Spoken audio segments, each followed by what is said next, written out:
ونی novel part 5۔ آج کی episode بہت ہی رومانٹک اور ایموشنل ہونے جا رہی ہے۔ ناظرین اپنے کومنٹس اور لائک کا ضرور اظہار کیا کریں اور چینل کو بھی سبسکرائب کر لیں۔ تمہیں تو میں اچھی طرح بتاتی ہوں، میرے گھر میں کھڑے ہو کر میرا ہی کام بگاڑو گے۔ ابھی کہ ابھی نکلو یہاں سے، ورنہ یہ گرما گرم کافی تمہارے اوپر پھینک دوں گی۔ وہ اس کی فراٹے بھرتی زبان کے جوہر دیکھتا احساس توہین سے اٹھ کھڑا ہوا۔ خوشی اے کی مذاق اے، شرم نہیں آندی تینوں مہمان نال انج گل کر دی اے۔ وہ خوشی کو اس کی ماں ڈانٹتے ہوئے، خوشی یہ کیا مذاق ہے، شرم نہیں آتی تمہیں مہمان کے ساتھ ایسے بات کرتے ہوئے۔ اس کی ماں باہر سے آتی ہوئی ایک دم اس نے خوشی کو ڈانٹا۔ اماں کی کرخت آواز سے وہ اس کی طرف گھومی۔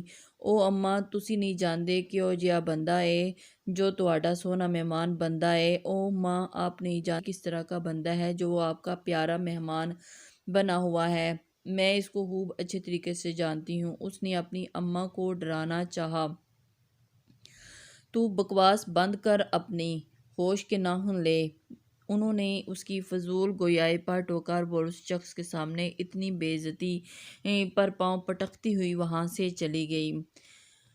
بیٹا جی، تسی بھیجا تہاڈا انکل کچھ سامان لین گئے ہیں، اس دی گل دا برا منانا عقل تو پیدل کڑی اے۔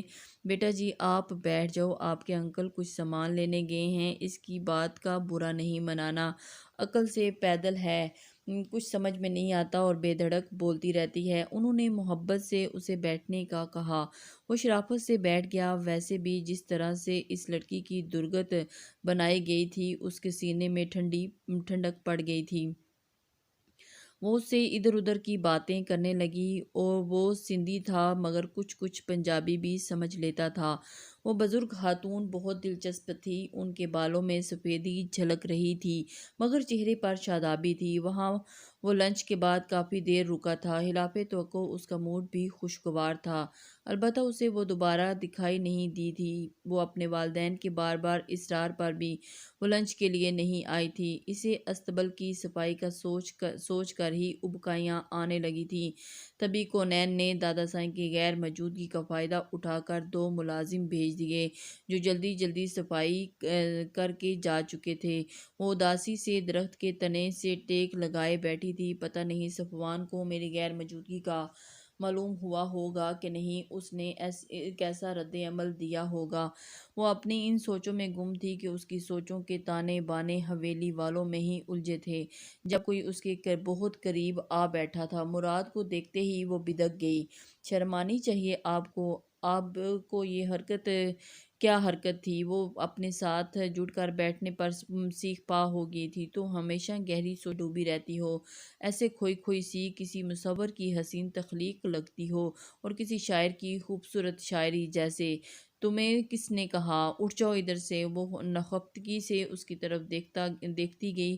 وہ مزید بولتا اس سے پہلے کہ وہ چیخ پڑی، شٹ اپ! مزید بکواس کی تو میں ابھی شور مچا کر سب کو اکٹھا کر لوں گی، اور تم جانتے نہیں ہو مجھے، میں انوشے ہوں۔ او واو، تم تو منہ میں زبان بھی رکھتی ہو۔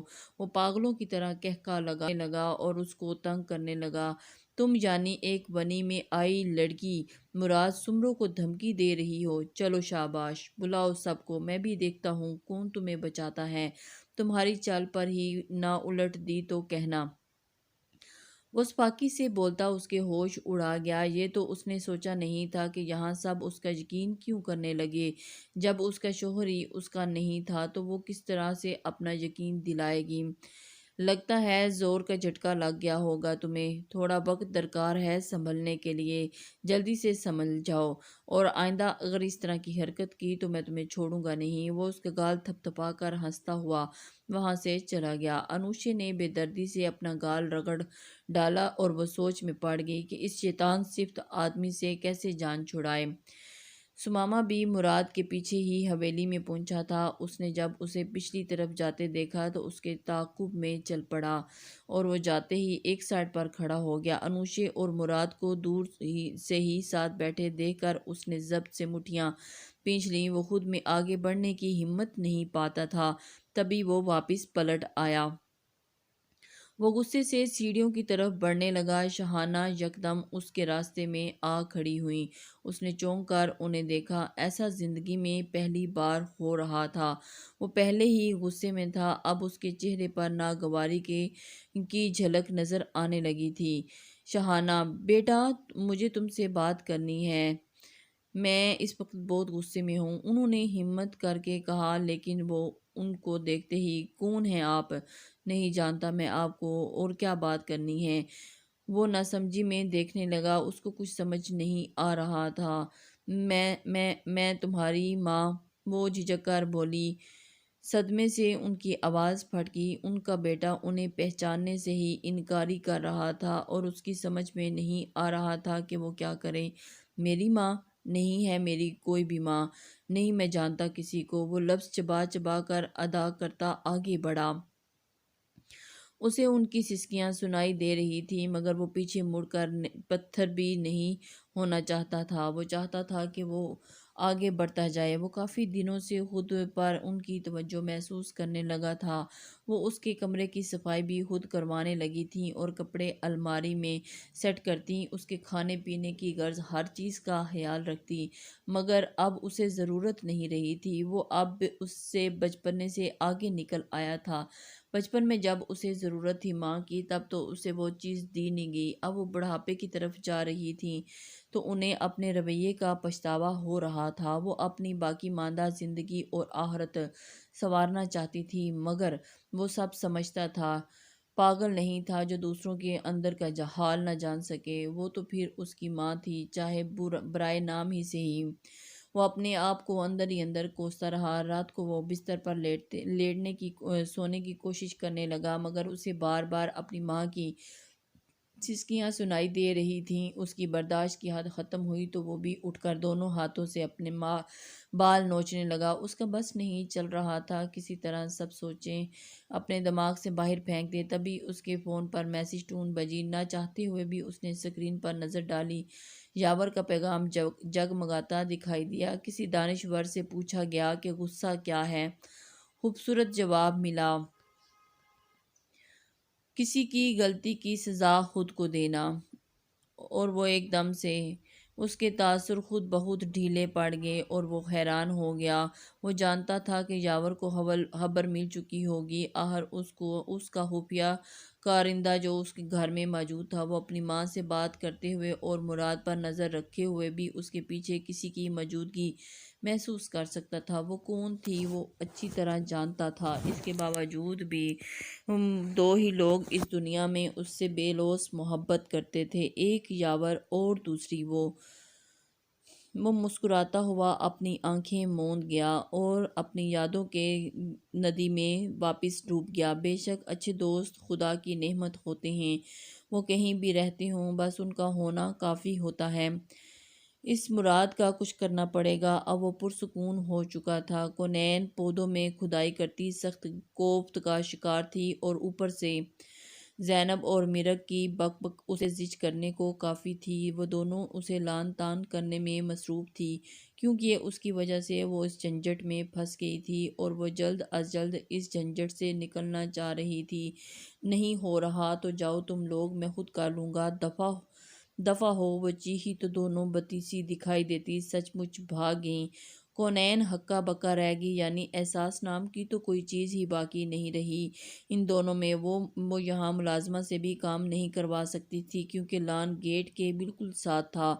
دادا سائیں کسی وقت بھی آ سکتے تھے، پھر ان کی خیر نہیں تھی، سزا میں مزید سختی کر دی جاتی۔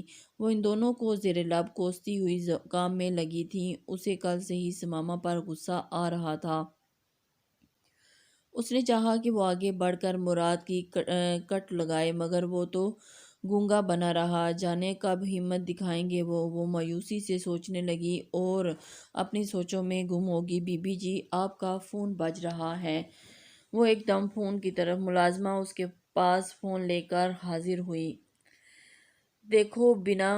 دیکھے بنا وہ جانتی تھی کہ یاور ہوگا، اور اس کے بعد آداب عرض ہے مادام، آپ کب آئے؟ وہ مسکراہٹ دبائے ہوئے بولا۔ بنا دیکھے بھی جانتا تھا کہ وہ بہت غصے میں ہوگی، اس کے باوجود پھر بھی اس کو تنگ کرنے لگا تھا، کیوں فون کیا ہے؟ یہاں تو صبح ہے، وہاں تو رات ہوگی نا، تم کیا بد روحوں کی طرح ساری رات بھٹکتے پھرتے ہو؟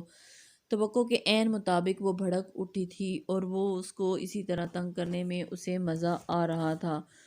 اس کو خود سے جدا کیا میں نے، بس یہی جرم کیا، اور کیا کیا میں نے؟ اس کی گمبھیر لہجے پر وہ کچھ دیر خاموش رہ گئی۔ اوف، بس یہ تم رانجھا بن جایا کرو، ہر بات مجھے پھپھو جان کو بتانا ہی پڑے گا کہ آپ کا بیٹا رانجھا بن گیا ہے۔ وہ تھک سے اس نے دھمکی دی اور وہ اس کو خاموش کروانے بیٹھ گیا۔ تب یہ تو اور بھی اچھی بات ہے، پھر وہ جلد از جلد رخصتی کی تیاری کریں گی اور جلد از جلد میری شادی ہو جائے گی۔ انہوں نے ویسے بھی نکاح اسی لیے فٹافٹ کیا تھا کہ میں بڑا ہو کر کسی اور گوری کے چکر میں نہ پڑ جاؤں۔ جلدی کرو، پھر تو جلدی سے رخصتی ہو جائے گی۔ یہ مشرقی مائیں جہاں بھی چلی جائیں، لیکن ان کی اپنی اولاد کو لے کر انسیکیورٹی کبھی ختم نہیں ہوتی۔ جانے وہ کیا کچھ بولتا چلا جا رہا تھا، جب کونین کو سامنے سے دادا سائیں آتے دکھائی دیے تو وہ ایک دم سے ہڑبڑا گئی۔ شازماں، میں تم سے بعد میں بات کرتی ہوں، خدا حافظ۔ وہ جلدی سے اپنی سہیلی کا حوالہ دیتی ہوئی فون بند کر گئی۔ کن باتوں میں لگا ہے؟ تم دھیان سے کام کیوں نہیں کرتی ہو؟ دھیان سے کام کیا کرو۔ انہوں نے اسے گھورا، جو سامنے سے اپنے دادا سائیں کو دیکھ رہی تھی، کام ہی کر رہی تھی، بس سہیلی کا فون آ گیا، اسے ضروری۔ اچھا، اب پورا بھاشن ہم کو مت سناؤ۔ اس کی بات بیچ میں ٹوک کر وہ کوپ سے سر جھٹکتے آگے بڑھ گئے۔ کونین مسکراتی ہوئی کام کرنے لگی۔ استغفراللہ، پھر سے مجھے پھر سے کام کرنا پڑ گیا۔ دوسری طرف وہ بالوں میں ہاتھ پھیر کر رہ گیا۔ اس شوارمے کا کچھ کرنا پڑے گا۔ اس سے دانت پیستے ہوئے کھڑکی بند کی، جس سے ٹھنڈی ہوا آ رہی تھی اور وہ ٹھنڈ اس کو اور تنگ کر رہی تھی، اور بستر پر آ لیٹا۔ زارا اور سارا دونوں کی گروپ ویڈیو کال تھی، جس میں وہ اسے سمجھانے لگی تھیں، ایسے ہی تو ہوتا ہے، اماں انہیں شکایت کرتی اور وہ دونوں اس کے سر پر سوار ہو جاتی۔ زارا اور سارا خوشی کو سمجھاتے ہوئے، اماں کا کہنا تھا کہ اس کا بوڑھا دماغ اتنا بوجھ برداشت نہیں کر سکتا۔ اسے سمجھانے کے چکروں میں الٹا ان ہی کا پاڑا چڑھ جاتا ہے۔ تبھی تو وہ ان دونوں بہنوں کو یہ ویڈیو ڈیوٹی سونپ دیتی ہیں۔ اب یہ مسئلہ زیر بحث تھا کہ اس نے گھر آئے مہمان سے بدتمیزی کیوں کی تھی، اور وہ اس مسئلے پر زیر غور کر رہی تھی۔ میں نے وہی کیا جو ڈیزرو کرتا تھا۔ اس نے سر جھٹکا اور خاموشی سے بیٹھ گئی۔ خوشی، تمہیں کیا ہو گیا ہے؟ تم ایسی تو نہیں تھی گھر میں آئے مہمان کے ساتھ اس طرح، تم اتنی جنگلی تو نہیں تھی، اور تم نے اس طرح بدتمیزی کی؟ زارا نے حیرت سے اسے دیکھا اور پھر وہ خود پر ضبط کرتی چہرہ موڑ کی، اور وہ دونوں بہنیں اس کی خاموشی کو بھانپ رہی تھی۔ خوشی جان، کوئی بات تم ہم سے چھپا رہی ہو؟ ادھر دیکھو ہماری طرف، ہم نے تم سے بات کرنے کے لیے ہی فون کیا ہے۔ سارا نے پیار سے بلایا، لیکن وہ خاموشی سے دوسری طرف دیکھتی رہی۔ تم ہمارے لیے ہمارے بچوں سے بڑھ کر ہو جانم، یہ تم اچھی طرح جانتی ہو، پھر تم ہمارے ساتھ بات کیوں نہیں کر رہی؟ زارا آبدیدہ ہونے لگی اور اس کو ایموشنل کر گئی۔ اگر تم اب بھی چپ نہ توڑی تو ہم بھی آ جائیں گے۔ سارا کی دھمکی کارگر ثابت ہوئی، وہ پھوٹ پھوٹ کر رونے لگی۔ دونوں بہنیں جز بجز ہو گئیں۔ وہ اس کے آنسو پوچھنے سے قاصر تھیں۔ جب وہ رو چکی تو پھر دھیرے دھیرے سب بتانے لگی۔ یعنی اتنا کچھ ہو گیا اور تم اب ہمیں بتا رہی ہو؟ زارا کو لگ گیا اور وہ بجز بہت حیران تھی۔ اب بتا دیا نا، سب کچھ پتہ چل گیا، پھر بھی تم کیوں صدمے میں جا رہی ہو؟ اس نے الفاظ چبائے اور ہم کی طرح وہ خاموش ہو گئی، گویا احسان کیا ہے ہم پر۔ سارا نے منہ پھلایا۔ ٹھیک ہے، بند کر رہی ہوں میں اب، مرو اب جا کر۔ اس نے انہیں گھورا اور وہ ان کو گھورتی رہ گئی کہ یہ کیا؟ ایک تو ابھی محبت کا اتنا اظہار کر رہی تھی، تمیز سے۔ ہاں، تم کتنے بڑے ہیں، ہم کچھ شرم ہوتی ہے، کچھ حیا ہوتی ہے۔ خوشی نے ان کو اتنی بدتمیزی سے کہا۔ سارا نے اسے شرم دلانی چاہی، وہ بھی اپنے نام کی ایک تھی، ٹھک سے کال بند کر دی۔ اب وہ پرسکون تھی، سب کچھ انہیں جو بتا چکی تھی، جو اس کی جان تھی۔ بجرانی خاندان میں اس وقت بے چینی کا عالم تھا۔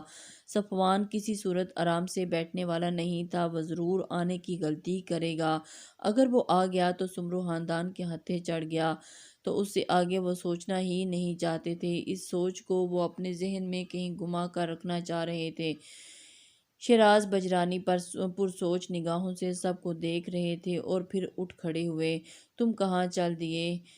کچھ نہیں دادا صاحب، مجھے بہت پریشانی ہو رہی ہے، صادق بجرانی نے پوچھا۔ ایک ضروری کام ہے، آتا ہوں کچھ دیر کے لیے، مجھے بہت ہی ضروری کام ہے۔ وہ گاڑی میں آ بیٹھے اور گارڈز کو بھی آنے سے منع کر دیا۔ انہیں آج اکیلے ہی یہ معاملہ حل کرنا تھا، آر یا پار جو بھی ہوگا دیکھا جائے گا۔ وہ اکیلے ہی گاڑی میں بیٹھے چل دیے۔ شیراز بجرانی کھیتوں سے گزرتے ہوئے مخالفین کے علاقے میں داخل ہو چکے تھے۔ وہ آج کل فصل کی کٹائی میں مصروف تھے اور ثمامہ نگرانی کے لیے وہیں موجود ہوتا تھا۔ صاحب آپ خیریت تو ہے؟ ملازم نے دیکھتے ہی چونک کر انہیں دیکھا اور ان کے آنے کی وجہ پوچھی۔ ثمامہ کو کہو کہ مجھے اس سے ملنا ہے اور جلد از جلد اس کو میرے پاس بھیجو۔ انہوں نے دیکھتے سامنے کھیتوں میں ملازمین کو ہدایت دیتے اس طرف اشارہ کیا۔ جی جی جی صاحب، کیوں نہیں، میں ابھی جا کر ان کو بتا کر آتا ہوں، ملازم کہتا جلدی سے بھاگتا چلا گیا۔ اور اس نے ثمامہ کو کچھ کہا تو وہ پلٹ کر انہیں دیکھنے لگا، پھر سوچ کر ان کی طرف وہ بڑھا اور جلد ہی ان کے پاس۔ السلام علیکم، جی فرمائیے، کیسے ہیں آپ؟ کیسے آنا ہوا آپ کا؟ اس لہجے میں ہلکی سی ناگواری محسوس کرتے ہوئے وہ لب پیچ کے پھر گلا کھنگارتے ہوئے آنے کا مقصد بیان کرنے لگے۔ مجھے تم سے بات کرنی ہے بیٹا، اگر تم برا نہ مانو تو کچھ دیر بیٹھ کر بات کر لیں۔ میری بات سن لو، میں تمہیں بہت ضروری بات بتانا چاہتا ہوں۔ اس کی بات پر ثمامہ نے چند لمحے ان کی التجا کرتی آنکھوں میں دیکھا اور سر اثبات میں ہلاتے ان کو ایک طرف چل پڑا۔ شیراز بجرانی نے اسے تمام حقائق سے آگاہ کیا تو اس کا رنگ زرد پڑ گیا۔ یہ سب غلط ہے، میرا باپ جیسا بھی سہی مگر اس حد تک نہیں گر سکتا۔ وہ چیخا تو انہوں نے بھی لب پیچ کر اپنا غصہ ضبط کیا۔ اپنی ماں سے پوچھنا، وہ تمہیں سب بتا دے گی، اس پر تو یقین آ جائے گا نا تمہیں؟ وہ حیرانی سے ان کی باتیں سن رہا تھا اور پھر جب اس نے اس کی ماں کا حوالہ دیا تو وہ استہزائیہ لہجے میں کہتے ہنستے ہوئے واپسی کے لیے پلٹ گئے۔ ثمامہ سن ہوتے دماغ کے ساتھ اپنی گاڑی کی طرف بڑھا۔ راستے میں کافی بار اس کا ایکسیڈنٹ ہوتے ہوتے بچا، مگر پرواہ کسے تھی؟ جتنے غصے میں وہ حویلی آیا تھا اتنی ہی ہوئی اسے سامنے موجود لوگوں کو دیکھ کر ہوئی تھی، مگر کچھ تو گڑبڑ تھی۔ یاور کافی دنوں سے ثمامہ کو فون کر کے تھک چکا تھا مگر وہ اٹھانے کا نام ہی نہیں لے رہا تھا۔ تبھی اس نے سوچا پاکستان جا کر ہی اس کی طبیعت درست کی جائے۔ وہ آمنہ بیگم کو لے کر فلائٹ پکڑ چکا تھا، جبکہ ذی شان سمرو بزنس میٹنگ کی وجہ سے مصروف تھا۔ اس نے سرپرائز دینے کا سوچا تھا۔ وہ جیسے ہی حویلی میں داخل ہوئے انہیں کونین جنجھلائی ہوئی سی پودوں کی کاٹ چھانٹ کرتی دکھائی دی تھی۔ وہ اس کی سزا سے واقف تھے، تبھی مسکراہٹ دبا گئے۔ یاور کی ساری تھکاوٹ سرشاری میں بدل گئی۔ وہ اس کی بچپن کی محبت تھی، اب اتنے دنوں بعد اسے اپنی نگاہوں کے سامنے پا کر وہ شرارت سے مسکرا دیا۔ تبھی اسے زج کرنے کے لیے بلند آواز میں بولنے لگا، ممی ممی آپ دیکھیں، مجھے یہاں لان میں کام کرتی ملازمہ میں بھی کونین کی تشبیہ دکھائی دے رہی ہے۔ اب تو آپ رخصتی کے بارے میں سنجیدگی سے سوچنا شروع کر دیں۔ اس کی بات پر جہاں آمنہ بیگم نے مسکراہٹ دبائی تھی، وہیں کونین نے بھی اپنے دانت کھچکھچائے اور وہ سنجیدگی سے وہاں پر شرمندہ ہو رہی تھی۔ وہ آ گیا تھا، اب بھی اس کی زندگی میں سکون نام کی چیز باقی رہنے والی نہیں تھی۔ کونین اس کو اپنے سامنے پا کر جتنی خوش تھی، اب جان بوجھ کر ناگواری دکھاتی آمنہ بیگم کے گلے لگی، پھر یاور کو اگنور کرتی انہیں ہاتھ پکڑ کر زور سے اندر لے گئی۔ اس کا ایٹیٹیوڈ دیکھتا یاور سر کھجا کر رہ گیا۔ سب گھر والے ان کی آمد پر خبر پر ڈورے دوڑے چلے آئے تھے۔ پوری حویلی میں ہلچل مچ گئی تھی، اور ایسا صرف سلیم سمرو کی لاڈلی بیٹی کی آمد پر ہی ہوتا تھا۔ وہ خود بھی بات بے بات کہکے لگانے لگتے تھے۔ انہوں نے اپنی ہی بیٹی کی فرمائش پر کونین کا بچپن میں ہی نکاح کر دیا تھا۔ کہاں ہے وہ بچی؟ آمنہ بیگم کی بات پر جہاں سلیم سمرو نے پہلو بدلا تھا، وہیں سب گھر والے انہیں دیکھنے لگے۔ سلیم سمرو آواز دینے لگا، شاہانہ بھابی کہاں ہیں آپ کی بہو؟ شاہانہ بھابی؟ آمنہ بیگم زیادہ تعلیم یافتہ تو نہیں تھی، مگر باشعور لوگوں میں رہنے کی وجہ سے ان کے لباس کے ساتھ ساتھ بولنے میں بھی سلجھاؤ آ گیا تھا۔ کون سی بچی؟ کس بچی کی بات کر رہی ہیں؟ مجھے کچھ سمجھ میں نہیں آ رہا، انہوں نے انجان بن کر پوچھا۔ بابا سائیں، آپ اچھی طرح جانتے ہیں میں کس کی بات کر رہی ہوں۔ بابا سائیں، آپ کو نہیں پتا کہ کس کے بارے میں پوچھا جا رہا ہے؟ کیا اس کے ساتھ بھی اماں جان جیسا سلوک کر رہے ہیں آپ، جس طرح آپ نے کیا تھا؟ آمنہ بیگم کی آواز بھرا گئی، جس پر سلیم سمرو شرمندہ ہو گئے۔ وہاں آتے سماما کا چہرہ خوشگوار حیرت میں ڈھل گیا۔ وہ آگے بڑھنے لگا، جب یکدم آمنہ بیگم کی کرخت آواز پر اسے اپنے قدم روکنے پڑے۔ سماما، مجھے تم سے یہ امید نہیں تھی کہ تم بیٹے میرے تم پڑھائے گے سبق کیسے بھول گئے؟ عورت پاؤں کی جوتی نہیں ہوتی، وہ سر کا تاج ہوتی ہے، اسے عزت دی جاتی ہے۔ تم بھی ان سب کے ساتھ مل گئے، مجھے بہت افسوس ہوا ہے۔ میری بات یاد رکھنا، عورت اپنی محبت بھول سکتی ہے مگر خود کو دی گئی عزت نہیں بھولتی۔ ارے عورت کو رتبہ قرآن مجید نے دیا ہے، تم کون ہوتے ہو اسے جھٹلانے والے؟ اس کی پھپھو اسے بہت سب کچھ بتا رہی تھی۔ میں آج تک بابا سائیں کو صرف اسی لیے معاف نہیں کر پائی ہوں، یہ پھانس میرے دل میں رہ گئی۔ میری ماں کی تذلیل بچپن سے میری آنکھوں کے سامنے ناچتی ہے، ان کی سسکیاں کانوں میں گونجتی ہیں۔ بابا سائیں نے اپنے گھر والوں کے ساتھ مل کر جو کچھ ان کے ساتھ کیا کبھی فراموش نہیں کیا جا سکتا۔ تبھی تو میں تمہیں اور یاور کو ہمیشہ عورت کا درس دیتی تھی۔ یہ میری خوش قسمتی تھی کہ جو مجھے پرخلوص اور محبت کرنے والا شوہر ملا، ورنہ مجھے اپنے باپ کے لیے کیے گئے سزا بھگتنی پڑتی۔ تم کچھ اپنی آنے والی نسلوں کا ہی خیال کر لو۔ وہ بولتے ہوئے زاروں کی طرح رونے لگی تھی۔ انہیں اپنی مری ہوئی ماں کے زخم رلا رہے تھے۔ ان کی حالت پر سب کا دل کرلانے لگا۔ لڑکیاں تو ان کے ساتھ ہی رونے لگیں، جبکہ باقی سب کی آنکھیں نم تھی۔ سماما کا شرمندگی سے زمین میں گھٹ جانے کو جی چاہا۔ وہاں صرف شاہانہ تھی جو مطمئن کھڑی تھی۔ یاور نم آنکھوں سے اپنی ماں کو ساتھ لگائے ان کے کمرے میں لے گیا۔ لڑکیاں بھی ان کے پیچھے پیچھے تھیں۔ آمنہ بیگم نے کونین کو ہاتھ انوشے کو بلا بھیجا۔ وہ تھوڑی نروس سی تھی۔ وہاں آئی، اس نے ہمیشہ کی طرح چادر کا ایک کونا منہ میں دبایا ہوا تھا۔ یاور اور آمنہ بیگم کے چہرے پر اسے دیکھتے ہی ہلکی سی مسکراہٹ آ گئی، جس کو محسوس کرتی وہ مزید سٹپٹا گئی۔ ادھر آؤ بچے، اور تم لوگ سب لوگ باہر جاؤ۔ شاباش، انہوں نے بیک وقت سب کو دیکھ کر کہا۔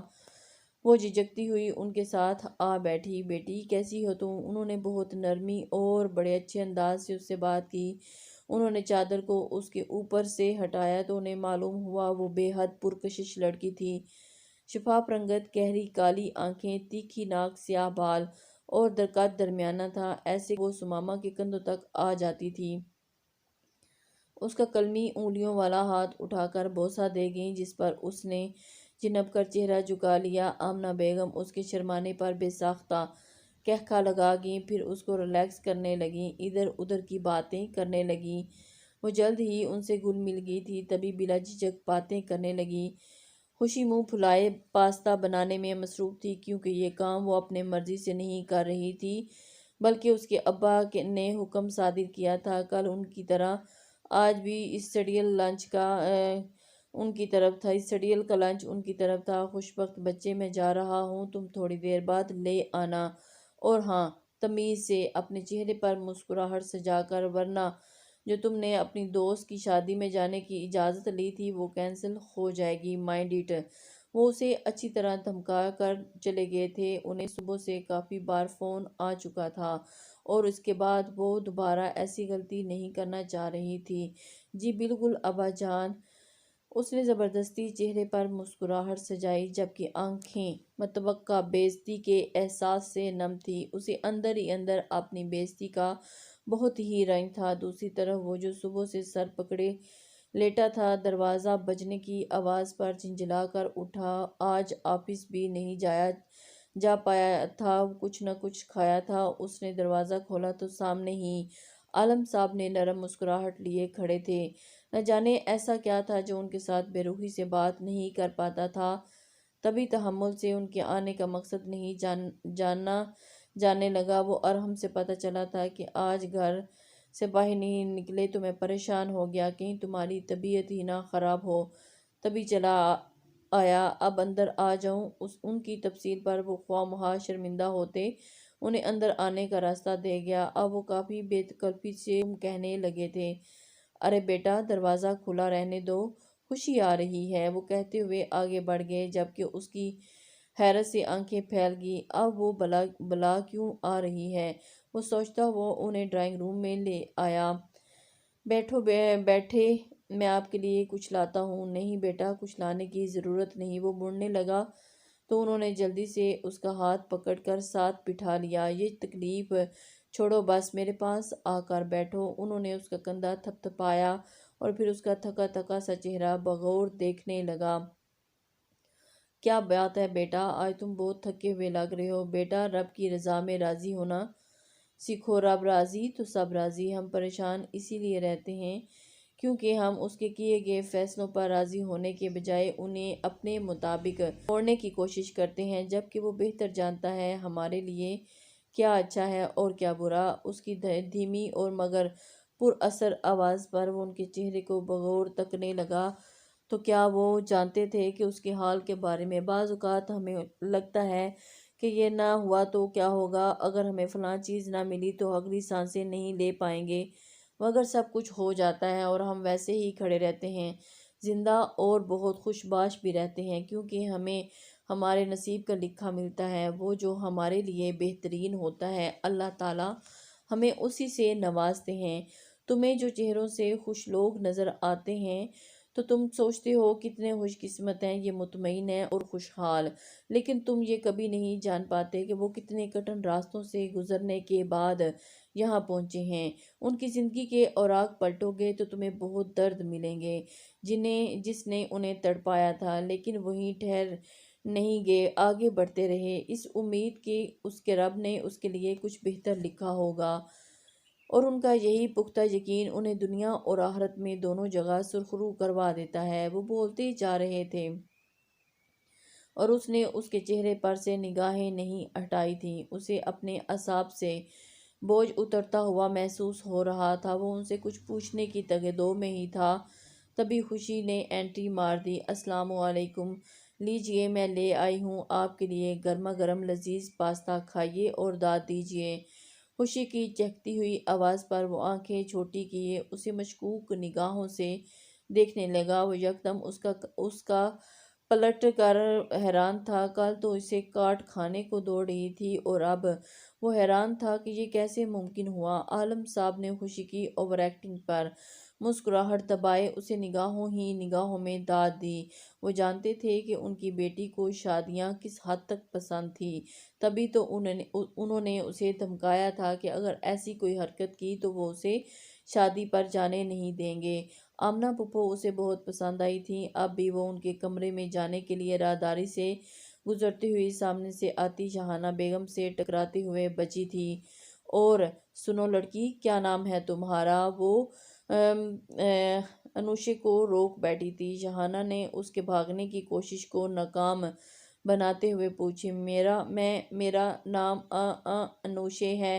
نہ جانے کیوں اسے اپنی ساس کے رتبے پر فائز یہ عورت پر اصرار سی لگتی تھی، اور وہ ان سے بچنے سے اور بہت قاصر تھی۔